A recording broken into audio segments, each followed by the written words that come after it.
Quero te convidar a abrir a palavra do Senhor, terceira carta de João, terceira carta do apóstolo João. Nós vamos ler esses versos tão importantes para líderes, texto tão importante para a liderança, né? A terceira carta de João é uma epístola pastoral com lições importantíssimas para obreiros, ministros, evangelistas. E nós vamos estudar então sobre as ansiedades ministeriais. Um estudo aqui sobre liderança. A terceira carta do apóstolo João diz assim: o presbítero ao amado Gaio, a quem amo na verdade. Amado, desejo que te vá bem em todas as coisas e que tenha saúde, assim como bem vai a tua alma. Muito me alegrei quando os irmãos vieram e deram testemunho da tua verdade, como tu andas na verdade. Não tenho maior alegria do que esta, a de ouvir que os meus filhos andam na verdade. Amado, procedes fielmente em tudo o que fazes para com os irmãos e para com os estranhos. Eles perante a igreja deram testemunho do teu amor. Se os encaminhares em sua jornada de modo digno de Deus, bem farás. Foi por causa do nome que saíram, nada aceitando dos gentios. Portanto, aos tais devemos acolher, para que sejamos cooperadores da verdade. Escrevi algumas palavras à igreja, mas Diótrefes, que gosta de exercer a primazia, não nos recebe. Pelo que, se eu for, trarei à memória as obras que ele faz, proferindo contra nós palavras maliciosas. Não contente com isto, não acolhe os irmãos, impede os que querem recebê-los e os expulsa da igreja. Amado, não imites o mal, mas o bem. Quem faz o bem é de Deus, mas quem faz o mal jamais viu a Deus. Todos dão testemunho de Demétrio, até a própria verdade. Nós também damos testemunho, e sabes que o nosso testemunho é verdadeiro. Tenho muitas coisas que te escrever, mas não quero fazê-lo com tinta e pena. Espero, porém, ver-te brevemente, e falaremos face a face. A paz seja contigo, os amigos te saúdam, saúda os amigos nome por nome. Senhor, nós te louvamos pela tua palavra, que ela frutifique em nossas vidas. Espírito Santo, dá-nos entendimento, para que possamos contemplar, entender e viver as maravilhas da tua lei. Nós oramos no nome santo de Jesus, a igreja diz amém. Queridos irmãos, pela primeira vez na história, o levantamento dos hospitais mostra que a ansiedade ultrapassou a depressão como o maior desafio da saúde mental no mundo. É a primeira vez, são mais de 300 milhões de pessoas no mundo. Ultrapassou a depressão, que são cerca de 280 milhões de pessoas. Então é uma geração que tem preocupações exageradas. É uma geração tomando ansiolíticos, remédios. É uma geração insegura com relação ao futuro. E o Brasil é o país mais ansioso do mundo, em primeiro lugar. Só para vocês terem uma noção, os 5 países mais ansiosos do mundo, levantamentos da OMS, de diversas organizações, é Brasil, Paraguai, Nova Zelândia, Austrália e Noruega. Desses 5 países, o Brasil é o único que bate quase 10% da população. Os outros estão na casa dos 7%. Então o Brasil, a nova geração, os jovens, nossos filhos, netos, eu tenho uma menina, Maria, tem 10 aninhos de idade, essa geração cresce num Brasil ansioso, mas Deus está levantando ministros e ministras do Evangelho nesse tempo. A carta que nós acabamos de ler, do apóstolo João, a terceira carta de João, vocês podem perceber, ela tem menos de 300 palavras. É um registro de uma comunicação entre um líder cristão e outro líder cristão, o Gaio, o amado Gaio, a quem ele endereça essa carta. Então é como se fosse um e-mail hoje em dia. É como se fosse uma mensagem de um pastor para outro pastor. E é uma carta que trata das preocupações. É uma carta que mostra então qual tipo de preocupação deve ocupar o nosso coração e qual tipo de preocupação não deve ocupar o coração do pastor. Amém, queridos? É uma carta muito instrutiva sobre esse assunto.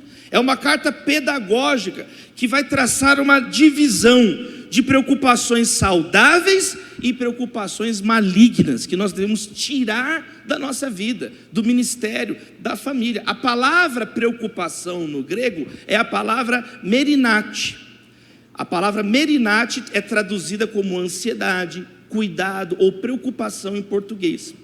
Alguns textos do Novo Testamento falam das preocupações boas. Por exemplo, Filipenses 2, verso 20, o apóstolo Paulo diz que apenas Timóteo tinha preocupação sincera com a igreja. Aqui é uma preocupação boa, amém, queridos? Quer dizer, zelo, responsabilidade pela igreja, interesse real pela saúde das ovelhas, das pessoas. E Paulo fala, Timóteo era o único que tinha preocupação sincera, ansiedade boa, tá vendo? Preocupação boa, quantos estão entendendo, amém, queridos?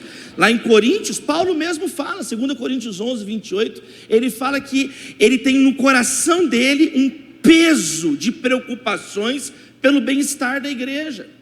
E o apóstolo Paulo, ele fala também da mulher que tem preocupação com o marido que tem preocupação com a mulher, do corpo, membro do corpo. Então, a Bíblia fala de preocupações saudáveis. E essas preocupações, elas são apresentadas na terceira carta de João para Gaio. João, um apóstolo, João escreve para Gaio. Nós não sabemos quem é este Gaio. Gaio era um nome muito comum naquela época, igual hoje. Qual que é o nome comum hoje? Enzo, amém, queridos? Enzo. Qual outro? Pietro, Luca, como? Heitor. Então são os nomes de hoje. Gaio era o nome de um dos imperadores, né? Gaio Calígula. Gaio Calígula era o nome de imperador. A Bíblia menciona vários Gaios. Não se sabe exatamente quem é esse Gaio. Sabe-se que ele era um filho na fé do apóstolo João, autor da carta. E o que nós sabemos é o que está escrito aqui na carta. Então Gaio era um líder de uma igreja saudável. E João elogia Gaio. O texto começa assim, o presbítero ao amado Gaio. O presbítero é uma palavra que significa o ancião, quer dizer, um líder experiente, o líder maduro. Está escrevendo a Gaio, que é um exemplo de um pastor que tem as preocupações certas, que ocupa a sua vida, a sua agenda, a sua dinâmica organizacional da igreja com preocupações decentes. Ele diz assim, presbítero ao Gaio, a quem amo na verdade. Amado, desejo que você vá bem em todas as coisas e tenha saúde, assim como vai bem a sua alma. Primeiro, olha que interessante, ele está dizendo, Gaio, para você liderar, você tem que ter saúde na alma e saúde física. Que Deus cure as nossas vidas das enfermidades, amém, queridos? Isso aqui há 2000 anos atrás já estava falando de saúde física, de saúde emocional, de saúde na alma. É isso que ele falou. Então o pregador tem que entender que isso é uma preocupação santa. Paulo falou para Timóteo, Timóteo, cuida do teu estômago. Ele falou especificamente, Timóteo, você tem um estômago fraco. Gente, tem irmãos que uma coxinha derruba o ministério da pessoa, está repreendido, amém, queridos? Tem pastor que não consegue fazer às vezes uma viagem, porque ele passa mal o tempo inteiro. Como é que você vai pregar, aconselhar pessoas, preparar um estudo, ler? Isso exige energia, exige dormir, exige organizar o tempo melhor. Isso também é uma dimensão crucial do ministério, amém, igreja? Não tem como você ter produtividade, é bíblico. Não tem como você ser uma pessoa. Jesus, ele dormia. Jesus dormia, você não quer dormir? Jesus, lê Marcos, Jesus pegou, fala até do travesseiro de Jesus, ele não dormia de qualquer jeito, é tão aconchegante que eu pego no sono toda vez que eu leio. No meio da tempestade ele dormiu, Jesus dormiu. Jesus, ele pegou os discípulos e falou assim: vamos para o outro lado, descansar um pouco. Então o ministério não pode ser ininterrupto. O ministério, eu sou filho de pastor, neto de pastor, bisneto de pastor. Já falei isso daqui. Meus 4 bisavôs foram pregadores, plantadores de igrejas, servos e servas do Senhor. Minhas bisavós, mulheres de oração. Ano que vem eu vou pregar na primeira igreja batista de Lucélia, uma igreja que o meu bisavô russo, Stefan Paley, foi um dos organizadores. Cedeu o terreno, construiu a igreja, está lá até hoje, 80 anos. Então eu venho de uma família que eu herdei também conhecimentos do meu pai, do meu avô. Eu brinco, os meninos, eu sempre falo com eles, né? Na minha casa até o cachorro é pastor alemão, o outro é pastor belga, meus irmãos. E se tem uma coisa que eu aprendi com meu pai, quantas vezes meu pai, pastor Elienos, diretor do seminário Koinonia, lá com o pastor Jorge Linhares em Belo Horizonte, formou mais de 3.000 obreiros. Quantas vezes eu vi o meu pai falar isso para mim: filho, você não vai longe no ministério se você não aprender a controlar o tempo para ter saúde emocional, saúde física. Não está falando assim, o pastor tem que ser atleta olímpico, não está escrito isso, amém, queridos? O pastor tem que ser campeão de halterofilismo, o pastor, não, mas o pastor tem que ter cuidar do corpo e cuidar da alma. Quantos recebem essa palavra? Isso é importante para o ministério. Você não está perdendo tempo, você está ganhando vida, ganhando tempo, ganhando uma boa noite de sono. Chega um ponto que a pessoa não consegue mais raciocinar. Vocês são líderes. Como é que é telefone de líder? Eu nunca recebi telefonema de madrugada com notícia boa. Nós só absorvemos notícias ruins. E ter um bom estômago é físico e metafórico também, para absorver as notícias boas e as notícias más. Eu fiz sepultamento de criança assassinada em escola no Brasil. Saudade, Santa Catarina, eu entrei na creche Aquarela. O sangue dos bebês no chão, das professoras. Eu não me recuperei até hoje. Eu fiz o sepultamento na Arena Suzano, quando teve também a chacina em 2019. 8 pessoas mortas numa escola, 5 alunos, professoras, o tio dos atiradores, fora os 2 atiradores. Você tem noção do que é você entrar na casa de um dos meninos que morreu, para dar um abraço na mãe, para fazer alguma coisa, para chorar junto com eles? Fui no Realengo, os últimos chacinas que aconteceram, eu não tive estrutura para ir. No Espírito Santo, em São Paulo, eu não consegui ir. Quem está entendendo o que eu estou falando aqui? Nós temos limite. Eu comecei a chorar, a minha esposa falou: Davi, acho melhor você não ir. Vamos mandar outro pastor, você ainda está com aquelas imagens na cabeça, é muito pesado. Então, se você não se cuidar, como é que você vai cuidar de outros? Paulo fala assim: aquele que não cuida da sua casa não tem a menor condição de cuidar da igreja. Quanto mais se você não cuida de coisas básicas, dormir. Presta atenção, eu não estou falando que você tem que ser o Tom Cruise que pula de paraquedas de moto no filme, com 60 anos de idade. Eu não estou falando isso. Eu não estou falando que você tem que ser um astronauta. Eu estou falando que nós temos que fazer o básico. Você recebe essa palavra? Eu vou alimentar melhor, eu vou dormir. Quem está dizendo isso? Não sou eu, é a palavra de Deus. Vou ler de novo: amado, olha só, não é odiado, eu quero que você cuide da saúde, não. Amado, eu te amo, Gaio, e eu quero que você vá bem em todas as coisas e tenha saúde física, assim como tem saúde na sua alma. Uma igreja que cresce e prospera em todas as áreas, amém, queridos?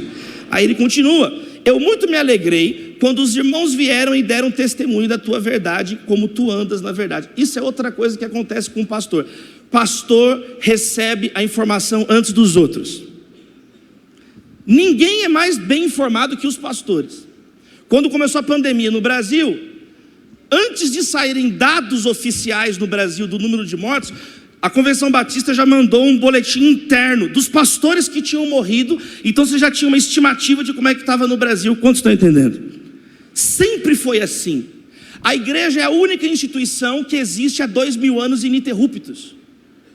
O STF não existia 300 anos atrás. Brasil, os Estados Unidos não existia 500 anos atrás, 600 anos atrás. Quem está entendendo? Não existia nada disso. A Apple não existia 200 anos atrás.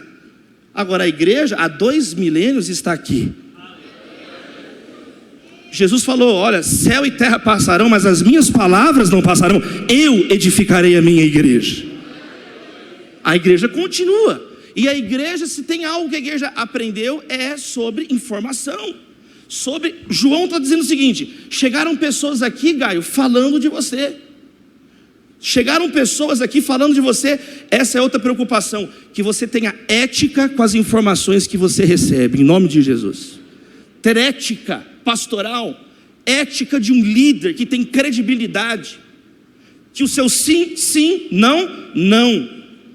Ele está falando com outro pastor, chegaram informações, então eu oro em segundo lugar, para que você faça um bom uso das informações, reter o que é bom, não ser uma pessoa apavorada, desesperada. Sensacionalismo não tem nada a ver com o evangelho. Jesus é o contrário do sensacionalismo.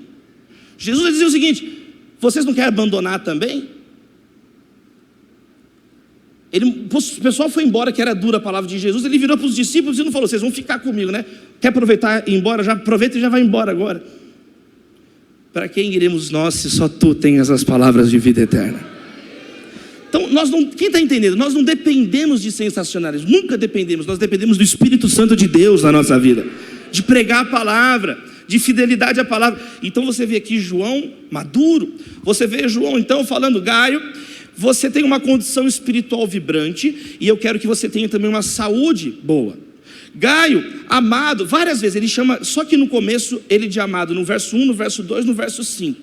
Ele vai dizer então: olha, eu recebi boas notícias, que você é um homem íntegro, que você é um homem que está na verdade, não está vivendo na mentira.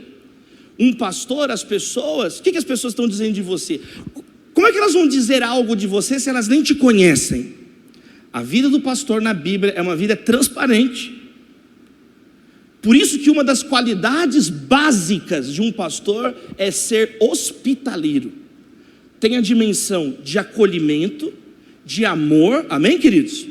Mas tem a dimensão também, as pessoas têm que ver a tua casa, tem que saber quem é você, não só no púlpito. É fácil ser crente no púlpito, é fácil ser crente falando. Agora as pessoas querem ver como é que é você tratando a sua mulher, tratando o filho, como é que é a sua casa. Então, aprendi desde pequeno isso também. Casa de pastor é base missionária. Casa de pastor, as pessoas têm que comer na mesa. Quem está entendendo? Quem está entendendo? E aí, as pessoas estavam na casa de Gaio, chegaram na casa de João e falaram: João, Gaio é um homem de Deus. Gaio, ele é um homem de Deus. A gente estava lá com ele, e ele de verdade é um homem de Deus. Essa é outra preocupação para a sua vida. Então, cuidar da vida, da saúde, cuidar das informações. Peraí, eu tenho que cuidar da hospitalidade. Ou você é aquela pessoa inacessível. Tem pastor, se você pegar o telefone dele, ele tem um mini infarto. Você já viu isso? Ai meu Deus, me devolve, me devolve. O que tem nesse telefone? Você está endemoniado no seu telefone? O que tem no seu telefone? Que você tem tanto medo? Não, eu e meu iPhone serviremos ao Senhor, amém, queridos? Eu e minha caneta, eu e a minha carteira, eu e meu óculos, eu e minha vida, eu e tudo, eu e minha casa serviremos ao Senhor. Eu e meu guarda-roupa, eu e minhas gavetas, eu e os meus arquivos no meu computador serviremos ao Senhor. Então Gaio era assim, ele servia o Senhor de verdade, ele estava na presença de Deus. E aí, continua: eu não tenho maior alegria do que essa, de ouvir que meus filhos andam na verdade. Olha que legal, a satisfação de João, de saber que o discípulo dele estava firme com Deus. Isso é outra coisa importante, no relacionamento intrageracional, entre as gerações, intergeracional.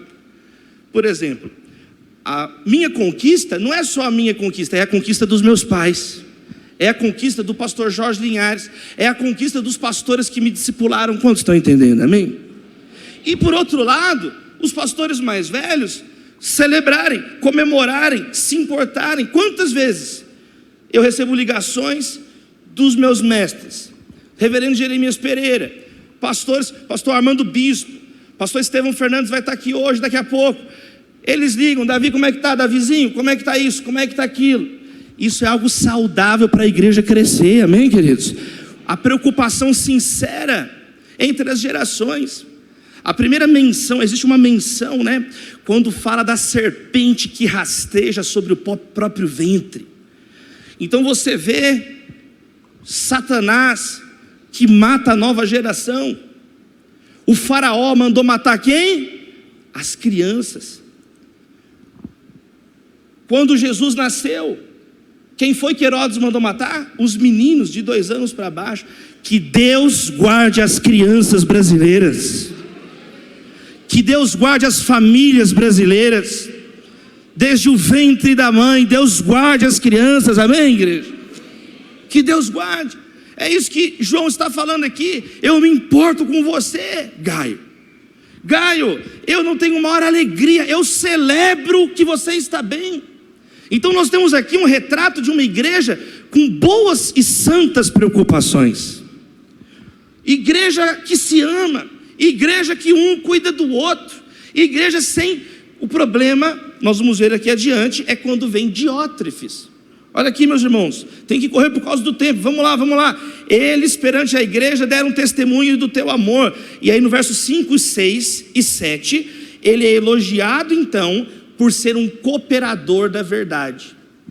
João diz: você recebeu missionários na sua casa, você ajudou eles, dando abrigo. Isso é preocupação da igreja, um amor prático, né? Do verso 5 ao verso 8, fala que Gaio abriu o lar dele, o coração dele e o bolso dele, e ajudou os missionários. A minha oração para fechar esse primeiro ponto é essa: que Deus coloque em nós as santas ambições do reino dele, buscar em primeiro lugar o reino de Deus e a sua justiça, amém, queridos? Não deixar Mamon dominar a nossa vida, não deixar Mamon controlar. Não se pode servir a 2 senhores, ou você vai agradar um e aborrecer o outro. Não tem como servir Deus e servir Mamon. Gaio era alguém que servia a Deus, mas agora ele vai começar a falar de um modelo errado de líder na igreja. O nome dele é Diótrefes. Olha só comigo o verso 9. Eu escrevi algumas palavras à igreja, mas Diótrefes, que gosta de ser o mais importante, não recebe. Diótrefes, começa o nome dele, significa nutrido por Zeus. O nome dele significa nutrido por Zeus. Então tem pessoas muitas vezes que estão no púlpito, mas estão sendo nutridos por outros ídolos, não estão servindo o Deus Altíssimo. Era o caso de Diótrefes. Diótrefes era alguém que tinha preocupações egoístas. Diótrefes era alguém que usava e manipulava o púlpito, as pessoas da igreja, para se promover ao invés de anunciar Jesus. Diótrefes era alguém que não recebia as cartas e expulsava da igreja quem recebesse João e os colaboradores de João. Que isso seja quebrado na nossa vida, amém, queridos? Diótrefes amava os holofotes. Ele gostava de ser o centro das atenções. Já viu gente assim? A pessoa que gosta de ser o centro das atenções, ela quer ser a noiva do casamento e o cadáver do velório. Ela quer aparecer, não importa como, desde que ela apareça.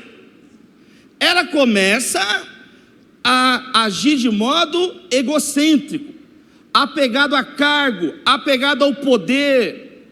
Ela não quer servir, ela quer ser servida. É o contrário de Jesus, porque o Filho do Homem não veio para ser servido, mas para servir e dar sua vida em resgate de muitos. Mas o Diótrefes, ele gosta de... Presta atenção, não é idiota, é Diótrefes. Quer ser servido, quer ser paparicado. Ele é um demagogo que se autopromove. Ele é uma pessoa... Presta bem atenção, não tem nenhuma indicação de alguma heresia grotesca que Diótrefes estivesse falando. Deu para entender? A terceira carta de João não tem indícios, pelo menos na terceira carta de João, que Diótrefes fosse uma pessoa que falava coisas absurdas. Está dando para entender? Está dando para entender? Mas ele tinha um pecado que era querer aparecer mais que Jesus. Ele via o apóstolo João como um rival dele. Ele queria se autoglorificar. Então ele era um anticristo. Ele era alguém que não estava exaltando o único que é digno, Jesus, o Cordeiro vivo de Deus. Ele exaltava a si próprio. Ele lutava não por Deus, mas pela projeção do próprio ego, a projeção de si. E como ele fazia isso? Falando mal dos outros. Então um líder maledicente é funcionário de Satanás. Um líder, é o que está escrito aqui. Olha só, pelo que se eu for, verso 10, eu trarei à memória as obras que ele faz, proferindo contra nós palavras maliciosas. Ele falava mal dos outros. Já viu gente assim? Você chega perto da pessoa, você está minutos com a pessoa, ela já está falando mal de outra pessoa que não está ali para se defender. Sai de perto de gente assim. O que garante que não vai falar mal de você? Tem gente, Spurgeon dizia, que tem certas pessoas que mordem mais com a língua do que com os dentes. Paulo fala sobre isso em Gálatas. Ele diz, cuidado, não usem a liberdade que vocês têm para começar a morder, devorar uns aos outros e terminar destruindo mutuamente. Então começa assim, Paulo fala lá em Gálatas que tem gente que começa falando mal, arranca uma mordida, de repente está devorando, de repente é a autodestruição da igreja. Então a igreja, quando tem pessoas assim, que estão preocupadas com si próprias e não com o reino de Deus, não com o reino de Deus em primeiro lugar, a justiça do reino de Deus em primeiro lugar, elas transformam a igreja, que é o aprisco do Senhor, amém? Aprisco de Deus, numa alcateia de lobos. Pessoas que vão então rebaixando a igreja, são rebanhos metamorfoseados em alcateias. E a igreja, que era para ser um símbolo de amor, um exemplo de amor para o mundo, se torna um lugar de luta por prestígio humano, poder e dinheiro. Que isso seja quebrado na nossa vida em nome de Jesus. Meus amados irmãos, Diótrefes influenciava negativamente a igreja. Expulsou irmãos, difamou, não recebeu as pessoas, era um homem mentiroso, motivado de um modo opressor, uma atitude opressora com as pessoas. Lembre-se, o pináculo do templo é um lugar de tentação. Jesus foi tentado onde? Pináculo do templo, o lugar mais alto do templo. É um lugar onde o diabo tenta pessoas, tentou o próprio Senhor. Quando você começa a usar o cargo para sua autogratificação, cuidado, cuidado. Pessoas que não se submetem mais a ninguém. Pessoas que as regras se aplicam aos outros, mas não se aplicam mais a ele. Que Deus nos livre disso, amém, queridos? Aquele que julga está de pé, vigie para que não caia. Longe de nós o adultério, em nome de Jesus. Longe de nós as mentiras. Longe de nós as fofoquinhas, longe de nós a mediocridade. Que o sangue de Jesus purifique os ministérios, as igrejas, as nossas vidas. Você recebe essa palavra, amém, queridos? O que eu quero deixar aqui para a gente orar, caminhando para esses minutinhos finais de reflexão. Para conviver na igreja, o que a gente aprende então aqui? Para conviver na igreja, nós precisamos superar os nossos egos. É um esforço conjunto na superação dos egos. É não viver o tempo inteiro criticando um ao outro. Olha um teste, como você reage quando você recebe uma crítica? Você pensa naquilo que estão falando, ou você já devolve a crítica sem nem pensar? Tem pessoas que não conseguem nem terminar de ouvir às vezes uma crítica, já estão se auto-justificando. Isso não é postura de um homem de Deus. A Bíblia diz em Provérbios que o sábio gosta de ser corrigido, é óbvio. O objetivo do sábio é agradar a Deus, amém, queridos? O temor do Senhor é o princípio da sabedoria. Nosso objetivo não é aparecer, nosso objetivo não é ter razão, nosso objetivo é ter um coração rendido diante de Deus. O nosso objetivo nós já morremos para nós mesmos, meus irmãos. Nosso objetivo é ser cada vez mais parecido com Jesus. Aprendei de mim que sou manso e humilde de coração. Então como que você reage? Como que você reage quando alguém conquista uma coisa, esse é o teste da inveja. Então, o teste da crítica, é um teste para você avaliar o seu coração. O outro é o teste da inveja, né?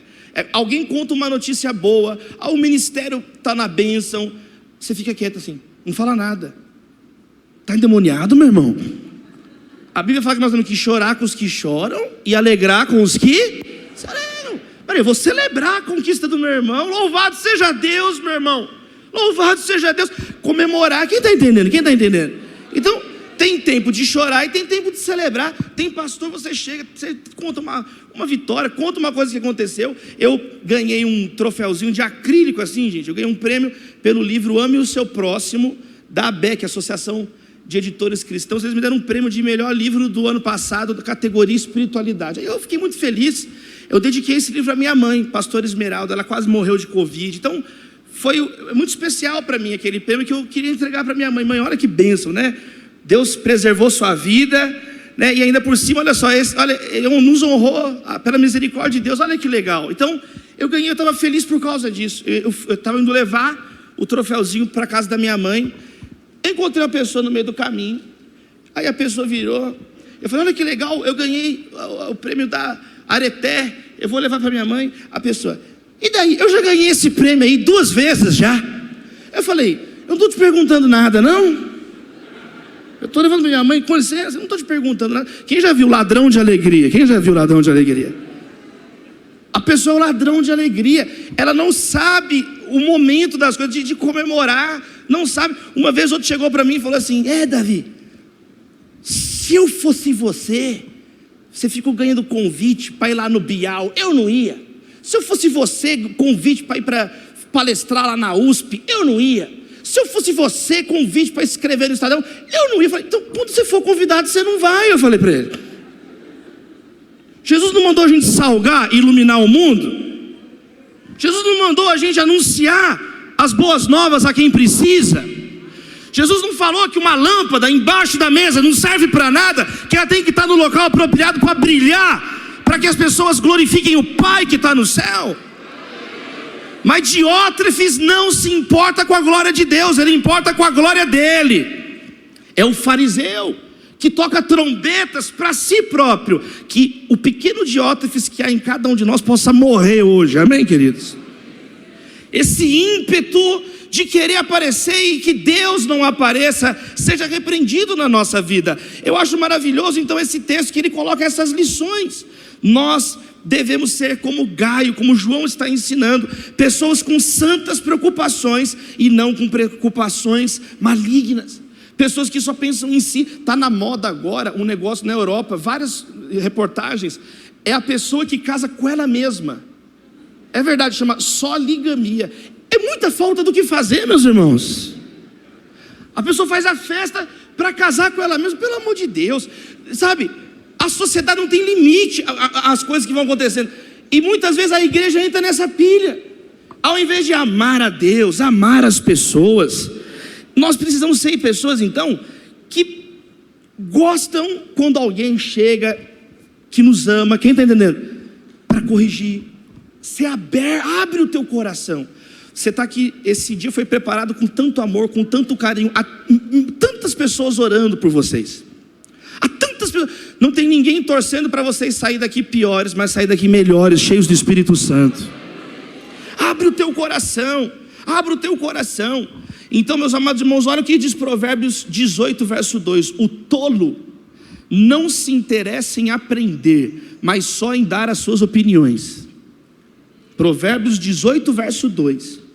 Então eu queria deixar algumas palavras práticas finais nesses minutos aqui. Nós precisamos então de amigos verdadeiros. Isso é uma preocupação saudável. O texto encerra assim: amado, não imite o mal, mas faz o bem. Quem faz o bem é de Deus. Quem faz o mal jamais viu a Deus.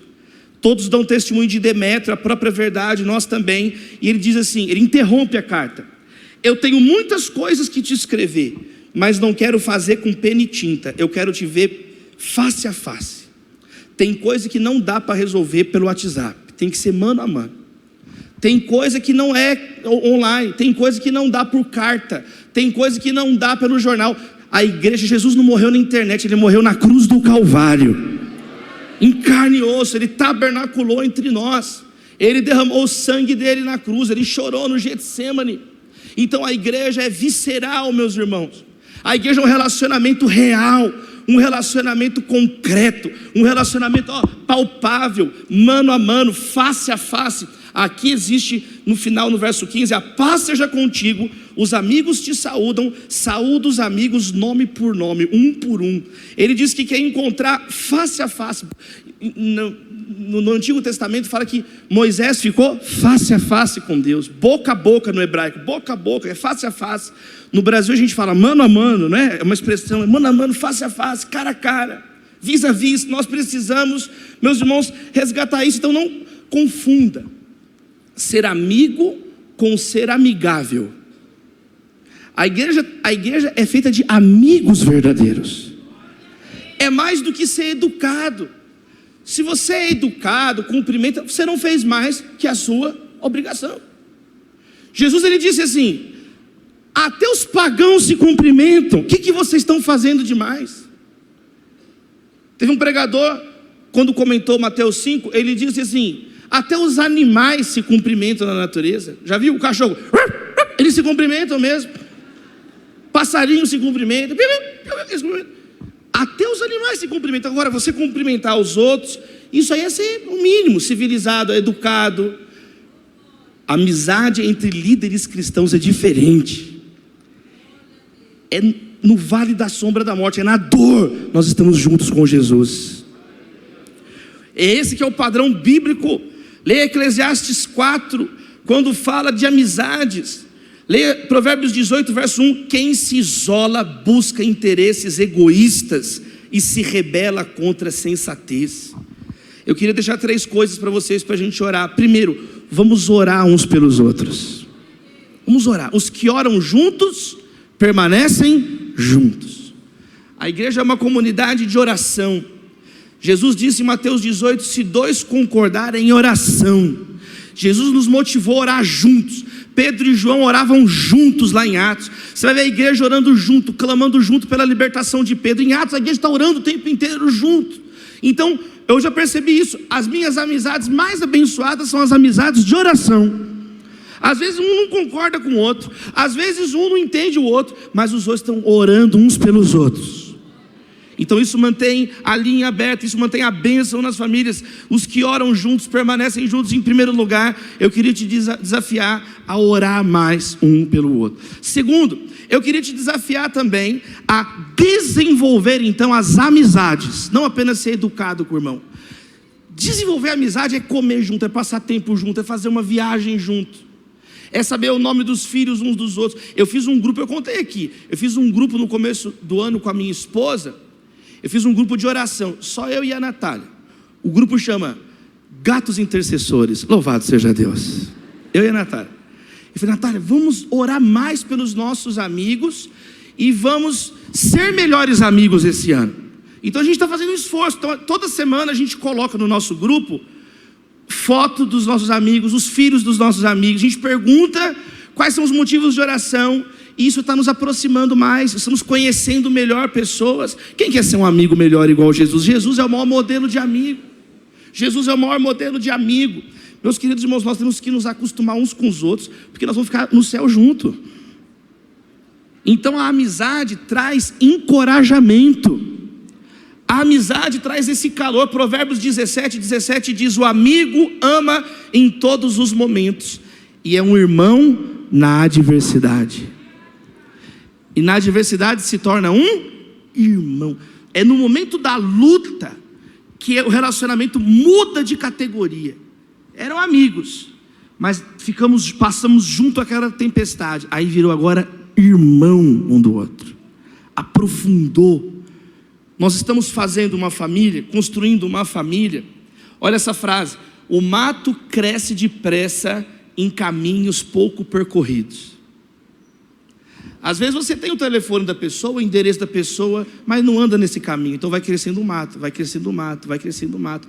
Se aprove ao Senhor separar esse dia, esse final de semana, com calor lá fora e calor do Espírito aqui dentro, para a gente estar junto aqui, sentado um do lado do outro, ouvindo, orando, é para a gente sair daqui mais unido. É para a igreja saírem daqui orando mais umas pelas outras. E aí você vai minando, quebrando esses ímpetos de Diótrefes no nosso meio, amém? Terceiro lugar, exortar uns aos outros. Exortar não é ficar criticando, mas é muitas vezes você ter liberdade de sair da conversa superficial. Quantos estão entendendo? Sair da conversa superficial. Exortar é encorajar, é consolar, é pregar, é compartilhar ideias, compartilhar o coração. Então, na liderança cristã, leia os encontros dos líderes na Bíblia, leia o concílio de Atos 15, leia a igreja de Antioquia se reunindo, veja como é que é, saia faísca às vezes, mas um estava afiando o outro. Hoje nós vivemos num mundo que não pode falar nada que a pessoa chora. Na igreja mesmo, o pastor pega e vai embora, não tem honra, não tem caráter, não tem fidelidade, porque é um mini Diótrefes. Só pensa em si no final das contas, não está disposto a orar, a pagar o preço de ser um cristão. É difícil ser crente. Por quê? Porque você tem que renunciar ao ego. Você tem que renunciar ao eu. O amor é difícil. O meu pai pastoreava uma grande igreja no ABC Paulista nos anos 90. Mais de 2, quase 3 mil membros. Eu cresci numa casa muito agitada. Eu cresci numa casa com missionários da Nigéria, missionários da Toronto, do avivamento de Toronto, Jack Shisley do país de Gales ia lá em casa. Os pregadores do Brasil todos dormiram na minha cama. Filho de pastor dorme no chão, amém, queridos? Eu dormia no chão, lá no quarto do meu pai, e o bispo Rodovalho ia lá, dormia na minha cama. Hoje agora eu vim para o Brasil e falei, bispo, eu vou dormir na sua cama agora também. Indenizações pastorais. Eu chamei de tio Robson, não vai dar. César Augusto, pastor Jorge Linhares, Marco Antônio Peixoto, do Rio de Janeiro, da comunidade Zona Sul. Quem você falar? O Bené Gomes. Eu vim aqui para Brasília nas conferências. Vim em 92, eu tinha 6 anos de idade. Então meu pai pregava, meu pai ficou doente. Meu pai hoje fala burnout. Na época falava estafa. Meu pai teve um piripaque, não estava bem. Saúde emocional do meu pai, trabalhava 24 horas por dia, meu pai, na igreja e na Aços Vilares, em São Caetano do Sul, diretor de RH da Vilares. Período que meu pai ficou acamado, internado, com todo tipo de complicação de saúde. A igreja dividiu. Os copastores, ao invés de irem lá, no momento que precisou, os copastores eram pessoas que o meu pai tinha discipulado, casado, uns bichos feios que não arrumava esposa. Meu pai arrumou o cara, você é feio igual Satanás, você precisa converter. Já melhorou. Meu pai ensinou o cara tudo. Quem conhece essa história? Todo pastor conhece essa história. Essas mesmas pessoas dividiu, um pegou um grupo, o outro pegou outro grupo, o outro pegou outro grupo. Meu pai piorou a saúde dele, piorou. Aí os pastores amigos foram lá. Eu, 11 anos, vendo tudo isso em casa. 11 anos. Os mesmos que falavam que era meu tio, que me dava presente, que estava lá, eram agora os que estavam levando tudo, brigando com tudo, desonrando. Ninguém se preocupa com as crianças. Cada um pensando em si, os Diótrefes. Eu experimentei o que é um Diótrefes. Tá? E aí, sabe o que aconteceu? Um deles foi o pastor Jorge Linhares, meu pastor. O pastor Jorge Linhares falou: Elienos, vamos para Belo Horizonte. Você não vai ficar aqui, vamos para BH. Nós vamos cuidar de vocês lá, vamos cuidar do Davi, do Lucas, da Priscila, vamos cuidar da Esmeralda, a igreja Batista de Getsemane vai cuidar de vocês. Quando você ficar bom, você retorna. Vou deixar outro pastor cuidando aqui. Meu pai foi para Belo Horizonte, nunca mais quis sair, está lá até hoje. Recuperou a saúde, minha mãe recuperou a saúde. Meu pai foi o diretor do Colégio Batista, é diretor do seminário, está até hoje lá com o pastor Jorge. Então, por que eu estou contando essa história para fechar aqui, que acabou meu tempo? Acabou, tem 5 minutos e 20 segundos, aleluia. Por quê? Porque, meus irmãos, não vale a pena você ir contra os princípios da palavra de Deus, desonrar o nome do Senhor, porque a igreja não é de nenhum de nós, a igreja é do Senhor. Um por um desses pastores, foi pedir perdão depois. Alguns já morreram.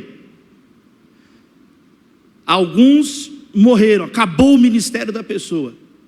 Quem está entendendo o que eu estou falando? Não se sabe quem é. Porque a igreja não é humana, a igreja é de Deus. Não é uma brincadeira, não é um playground, não é o seu parquinho de diversões. Todos haverão de prestar conta pelas obras praticadas no seu corpo, quer sejam boas, quer sejam más. O Brasil vive um momento onde a igreja agora é forte, a igreja tem possibilidades, a igreja reúne, a igreja é isso. Mas será que isso vai ser para a glória de Deus ou para a própria glória? Basta olhar para as nações, na história da igreja, onde os líderes, ao invés de testemunharem o poder de Deus, de continuarem humildes e o seu trabalho, começaram a se auto-idolatrar. O que aconteceu com Salomão? E eu fecho com isso para orar. Salomão era uma bênção no começo do ministério. Salomão, ele era uma grande bênção, pediu sabedoria a Deus, mas no final da vida, a Bíblia diz, primeiro livro de Reis, que o rei Salomão, ele já não tinha um coração íntegro diante de Deus como seu pai Davi, porque o coração dele se inflamou de paixão pelas mulheres estrangeiras, e ele começou a construir altares idólatras, para Astarote, para Moloque, o abominável deus dos amonitas, onde crianças eram sacrificadas no altar de Moloque, o sangue dos inocentes, das criancinhas, untado com a lágrima dos pais. E Salomão, que construiu o templo de Deus, construiu um templo para Moloque, um templo para Astarote e outras divindades. O que adianta você construir um templo para Deus e no final da vida erguer um altar a Moloque? Salomão fala em Eclesiastes assim: olha, depois de tudo que eu vivi, ele confessa o pecado dele, ele diz, olha, eu não me neguei nenhum prazer, ele desobedeceu, ele chegou a um ponto na vida dele que ele falou, eu vou aproveitar tudo que eu puder, mas olha o final dele, ele fala, não vem por esse caminho, porque sabe o que eu descobri depois de tudo isso? Que o que vale a pena é obedecer a Deus, porque você vai prestar conta de tudo que você fez, quer seja bom, quer seja mal. Sabe como é que podia chamar Eclesiastes? Volta que deu errado, volta que deu errado. É a história de um pastor que desviou, e Deus, pela misericórdia, de algum modo, ele contou o que aconteceu e está registrado. Quantos estão entendendo? E ele falou, olha, eu fiquei amargurado, me tornei uma pessoa amargurada, vocês não precisam passar por esse caminho que eu passei, não precisa. Se você tiver uma gota de sabedoria, e se você olhar o que Davi disse para Salomão no leito de morte do rei Davi, ele falou, tema o Senhor. Salomão não ouviu o conselho do pai dele. Que Deus tenha misericórdia de nós, que nós possamos ouvir a palavra de Deus, que nós possamos crescer. Eu encerro dizendo, meus amados irmãos, que as nossas preocupações sejam santas preocupações. O que te preocupa te domina, meu irmão. Se você está preocupado só com a tua própria honra, então você vai ser consumido por isso. Agora, se a sua preocupação for buscar o reino de Deus em primeiro lugar, a justiça do Senhor, então você também tem a promessa do Senhor na sua vida. Deus sabe todas as coisas que você precisa, e essas coisas essenciais serão todas acrescentadas na sua vida, porque basta a cada dia o seu próprio mal. Ansiedade é tentar viver 1000 dias em um dia só. Ansiedade é tentar resolver tudo. Não, Jesus ensinou um dia de cada vez, com as preocupações certas, com a presença de Deus na nossa vida, um dia de cada vez. Sabe por quê? Porque em cada dia, abra suas mãos, eu quero declarar, vai ter a provisão do Senhor. O pão nosso de cada dia nos dá hoje. Todos os dias você vai ter o renovo do Senhor. Eu quero declarar essa palavra. Embora o meu exterior está se desgastando, o meu interior é renovado dia após dia. Todos os dias tem tentação, mas tem vitória sobre o pecado. Porque quem quiser me seguir, pegue diariamente a sua cruz e siga-me. Todos os dias, meus amados irmãos, nós podemos sentir solidão, mas receber essa palavra: eis que estarei convosco todos os dias, até a consumação dos séculos. Deus abençoe a igreja.